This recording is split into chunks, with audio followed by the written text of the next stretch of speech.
আমি ২০২২ সালে মূলত অ্যাকোরিয়াম নিয়ে কাজ করা শুরু করি। প্রথমত আমার বাসার একটি ভাঙা কাঁচ আমার মা ফেলে দিতে চায়। সেখান থেকে আমি আমার মাকে রিকোয়েস্ট করি যে কাঁচটি ফেলে না দেওয়ার জন্য। ছোট থেকেই অ্যাকোরিয়ামের প্রতি আমার শখ ছিল যে আমার একটা অ্যাকোরিয়ামে জার থাকবে, জারে মাছ থাকবে।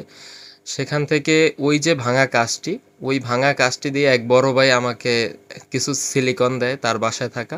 সেই সিলিকন দেওয়া এবং ওই কাঁচটি কেটে আমার ১ম অ্যাকোরিয়াম বানানো হয়।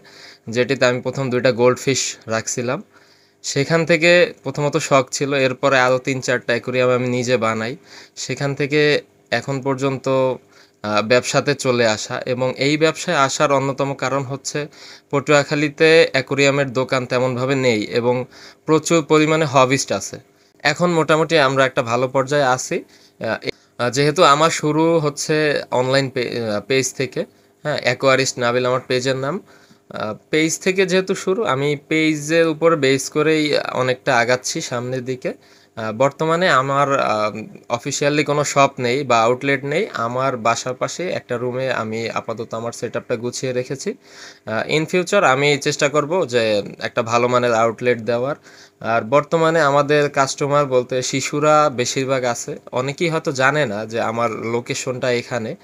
অনেকে আসে, শিশুরা আসে মোটামুটি ভালো পরিমাণে। এছাড়াও অনেক কিশোররা এবং আম আপুরাও অনেকে আসে মাছ নিতে যারা এই সেক্টরে হবিস্ট আছেন।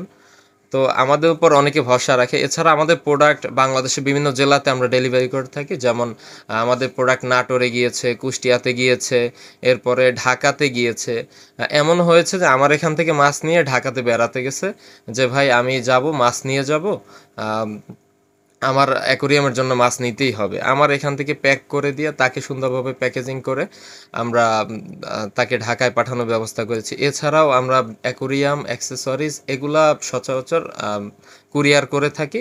পাশাপাশি পটুয়াখালীর বিভিন্ন উপজেলায় আমাদের অ্যাকোরিয়ামগুলো এবং অন্যান্য অ্যাক্সেসরিজ আমরা সাপ্লাই করে থাকি।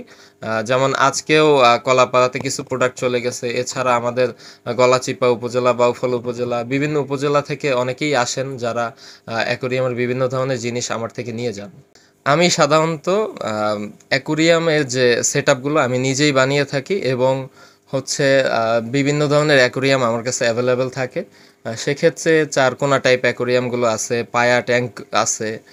অনেকে শ্যালো ট্যাঙ্ক ইউজ করে থাকেন। শ্যালো ট্যাঙ্কগুলো সাধারণত ন্যাচারালি ডেকোরেশন করা হয়। অনেকে আছে ঢাকনা সহ অ্যাকোরিয়াম চেয়ে থাকেন। এছাড়াও অ্যাকোরিয়ামের বিভিন্ন অ্যাক্সেসরিজ আমাদের কাছে অ্যাভেলেবেল আছে। প্রফেশনালি আমি এই অ্যাকোরিয়াম সেক্টরে কোনো ট্রেনিং পাইনি। যদি আমি বলি যে গ্লাসের যে কাজগুলো আমি নিজে করে থাকি, যেগুলো গ্লাস কাটা এবং অনেকের অ্যাকোরিয়াম ফেটে যায় ওগুলো সার্ভিসিং করা। তারপর হচ্ছে অনেকে গ্লাস দিয়ে যায় যে, "ভাই আমার বাসায় গ্লাস পড়ে আছে, আপনি একটু অ্যাকোরিয়াম বানিয়ে দিন।"